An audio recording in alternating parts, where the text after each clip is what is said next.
Hello English Learner, c'est Samira du site réussirenanglais.fr, le site qui va t'aider à booster ton anglais. Si tu souhaites améliorer ton anglais en moins de 20 minutes, je t'invite à télécharger mon guide qui va t'aider à corriger les 20 erreurs les plus fréquemment commises en anglais. Donc dans la vidéo d'aujourd'hui, je vais te parler du S qu'on doit mettre au présent simple en anglais. Donc c'est une petite lettre qui peut paraître anodine, mais qui l'omettre peut avoir de graves conséquences. Effectivement, le fait d'oublier de mettre ce S est considéré comme étant une grosse erreur. Et le problème, c'est que si on l'omet, ça se voit tout de suite. Si on l'oublie à l'écrit, ça se voit. Et si on ne prononce pas ce S à l'oral, ça s'entend aussi. Donc du coup, tout le monde saura qu'on a fait une faute. Donc là, dans un premier temps, on va commencer à voir quand est-ce qu'on doit mettre ce S au présent simple. Le S se met uniquement à la troisième personne du singulier en anglais. C'est tout, uniquement à cette personne-là. Donc on va voir en fait comment conjuguer un verbe au présent simple anglais. Donc c'est très simple. Pour les pronoms personnels I, you, we et they, il suffit de prendre la base verbale.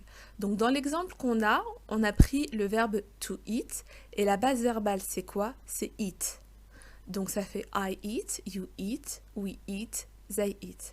Par contre, tout ce qui concernera la troisième personne du singulier, donc she, he, it ou un équivalent, comme par exemple France, Mary, etc., on prend cette même base verbale à laquelle on ajoute un S. Et c'est tout. Et c'est un S qui se prononce, c'est pas un S muet. Donc ça nous donnera she eats. Donc je pense que là, vous avez compris comment ça fonctionne. Donc je pense que tout le monde connaît grosso modo la règle, mais il n'empêche que parfois on fait quand même des erreurs, on oublie ce petit S. Et pourquoi on l'oublie? C'est le cas par exemple quand on utilise un adverbe de fréquence, parce que quand on utilise justement cet adverbe-là, il va se poser en fait entre le sujet et le verbe. Donc ce qui fait, comme c'est un peu plus loin que d'habitude, on a tendance à oublier ce petit S. Donc je vais vous donner des exemples. Tom always wakes up at 5 a.m. Donc étant donné que le sujet de la phrase est Tom, qui est l'équivalent de la troisième personne du singulier, et que le temps est utilisé et le présent simple, il faut bien mettre un S, I wake. Second exemple, Maria never goes shopping on Saturdays. Et là, pareil, le sujet c'est Maria, qui est l'équivalent de la troisième personne du singulier. Donc, on met bien un S. Et là, la particularité du verbe go, c'est qu'on ne pouvait pas rajouter le S directement, donc on était obligé de rajouter un petit E avant le S. D'autres cas où on peut oublier le S, c'est quand les phrases sont un peu longues. Donc, c'est le cas de ces deux exemples-là. You've got a new story and it looks amazing. Donc là, le deuxième verbe dont il est question, c'est to look. Le sujet it est bien une troisième personne du singulier. Donc effectivement, comme le temps est le présent simple, il faut bien rajouter un S à look. Second exemple, in a world where everyone wears a mask, it's a privilege to see a soul. Donc ici, le verbe qui est conjugué au présent simple, c'est wear, et le sujet, c'est everyone. Donc il faut faire attention à everyone, parce que certaines personnes le considèrent comme du pluriel, donc du coup, ils oublient de mettre le S, alors que everyone, c'est l'équivalent de he ou she. Donc là, on est vraiment dans le cas de figure où il faut mettre un S à la base verbale. Autre cas de figure où on peut oublier le S, ce sont les phrases où on utilise un pronom relatif comme who. Donc on va voir deux exemples. I'm the only person who lives in this place.